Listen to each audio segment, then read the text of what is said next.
Assalamualaikum warahmatullahi wabarakatuh. Halo semuanya, perkenalkan nama saya Fadila Nikasari dengan NPM 19141515115. Saya dari jurusan Kehutanan, Fakultas Pertanian, Universitas Lampung, Angkatan 2019. Untuk memenuhi tugas Manajemen Hidupan Liar, saya akan mempresentasikan salah satu jurnal dengan judul Biawak Kalimantan, Lantanotus bornensis, Keberadaan di Alam, Kondisi Habitat, dan Pilihan Pakan.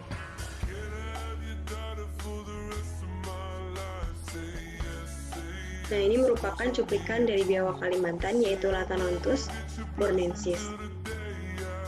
Materi yang dibahas pada presentasi kali ini, yang pertama adalah pendahuluan, yang kedua yaitu metodologi penelitian, yang ketiga adalah hasil penelitian, dan yang keempat adalah kesimpulan penelitian.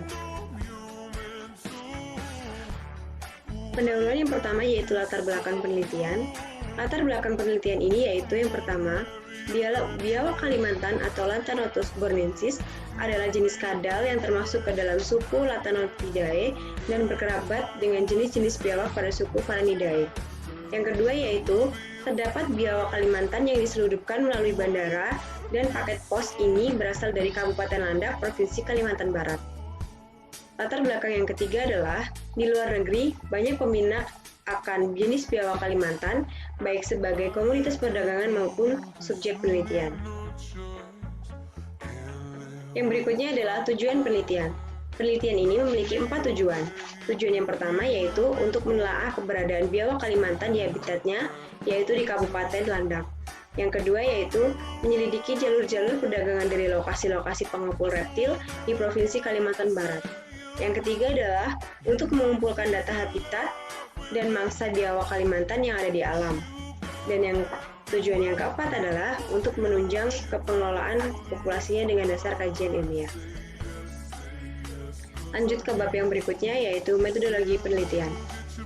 Penelitian ini membutuhkan alat yaitu tongkat ular, senter, GPS, alat tulis, dan alat fotografi. Kemudian bahan yang digunakan adalah spesimen hidup biawak Kalimantan yang berbagai pakannya. Kemudian praktikum ini atau penelitian ini dilakukan di Kabupaten Landak, Provinsi Kalimantan Barat pada tanggal 8 sampai 10 Juni 2017 dan 20 sampai 25 Juli 2018 dan berlokasi di kebun sawit, daerah pertanian desa, dan hutan di Kecamatan Ngabang, Kecamatan Tengah Semila, dan Kecamatan Air Besar. Metode yang digunakan dalam penelitian ini adalah penelitian secara langsung dan wawancara kepada masyarakat. Metode penelitian yang digunakan adalah fossil animal sampling dengan pengamatan melalui rekaman video, proksimat pakan untuk mengetahui kandungan nutrisi di laboratorium, nutrisi MZP di Cibinong.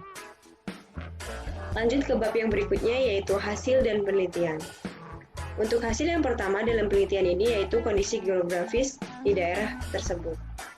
Lokasi habitat biawak Kalimantan yaitu di hutan-hutan antara perkebunan kelapa sawit, di desa Semunti dan air terjun Merubat yang dapat digolongkan sebagai habitat yang sesuai untuk biawak Kalimantan. Kemudian habitat biawak. Biawak Kalimantan ini yang setelah disebutkan pada literatur tersebut bahwa dijumpai pada ketinggian sekitar 150 meter, 240 meter di atas permukaan laut. Untuk suhu dan kelembapan dari daerah ini yaitu suhu udara di lokasi penelitian tersebut berkisar di antara 25 derajat Celcius sampai dengan 34,5 derajat Celcius.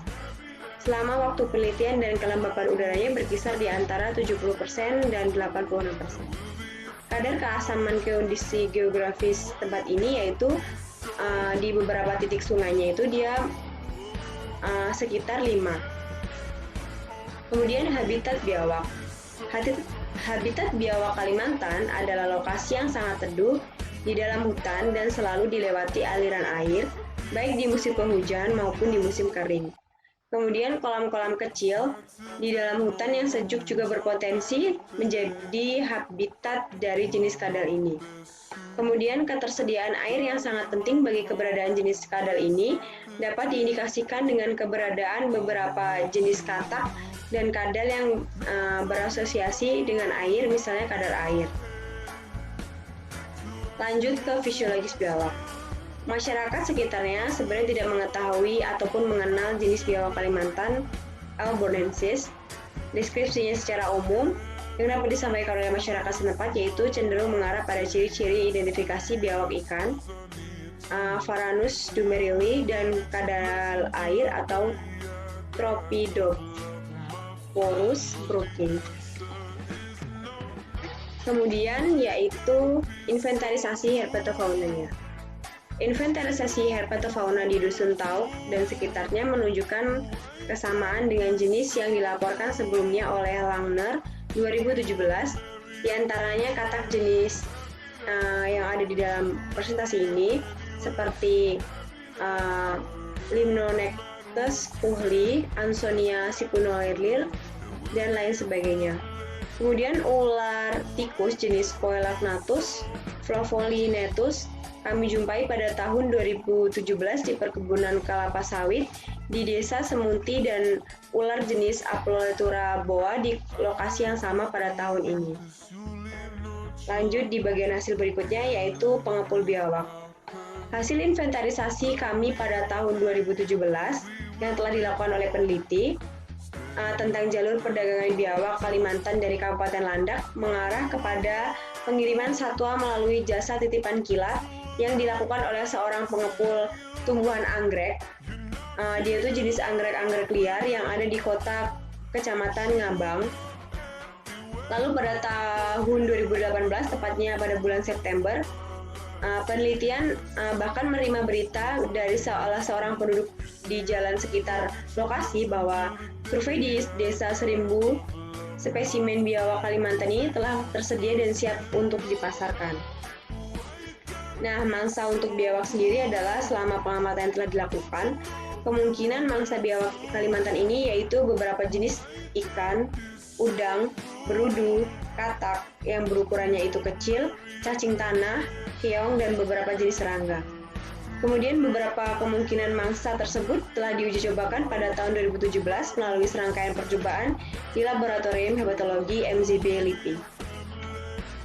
Kemudian kandungan nutrisi pada pakan biawak. Hasil analisis kadar nutrisi menyatakan bahwa cacing tanah memiliki kandungan protein per 100%-nya keringnya itu yang paling rendah daripada yang lainnya, namun memiliki kandungan mineral yang sangat tinggi. Kemudian kandungan mineral yang tinggi tercermin dari kandungan abu yang tinggi yaitu sekitar 21,10%. Spesialisasi mangsa oleh biawak Kalimantan ini telah diamati di penangkaran, meskipun dia sifatnya secara kasual yang telah diberikan mangsa berupa lipan oleh seekor biawak. Kalimantan merupakan daerah yang cukup sulit untuk menerima mangsa lain yang diberikan di kandangnya. Nah, berdasarkan tabel pertama pada kandungan nutrisi pakan ini, kadar protein dan lemak ini mempengaruhi kandungan energi pakan pada biawak Kalimantan ini. Kemudian pada informasi kandungan yang telah diperoleh, bahwa kadar protein dan lemak pada pakan tersebut sangat diperlukan untuk proses penyimpanannya dengan tujuan mempertahankan kualitas, misalnya di penangkaran satwa. Pakan biawak sendiri, ia mengonsumsi kadar protein yang tinggi. Pada jenis kadal Moboya multifasciata mengkonsumsi pakan dengan kandungan protein sebesar 10,19 hingga 21,26%. Nah, lalu kadar lemak pada pakan hewani yang terpilih untuk biawak Kalimantan ini relatif rendah, sekitar 2,74 sampai 3,11%, karena pakan yang diambil dari bagian otot dan bukan bagian tubuh lain yang berlemak seperti kulit. Nah, untuk kesimpulan atau bab yang terakhir pada penelitian ini yaitu bahwa kebijakan di Indonesia akan sadarnya pengelolaan populasi jenis kadal endemik ini melalui usaha penangkaran. Kemudian, biawak Kalimantan ini masih menjadi komoditas yang diperdagangkan, yaitu komoditas perdagangan reptil yang cukup diminati sehingga keberadaannya di habitatnya menjadi rahasia pelaku usaha perdagangan di tingkat lokal.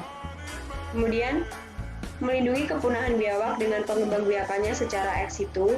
Dan yang terakhir adalah biawak Kalimantan ini masuk ke dalam penggolongan CITES 2017 dalam kategori Appendix 2. Mungkin sekian presentasi dari saya. Kurang dan lebihnya saya mohon maaf. Saya akhiri. Wassalamualaikum warahmatullahi wabarakatuh.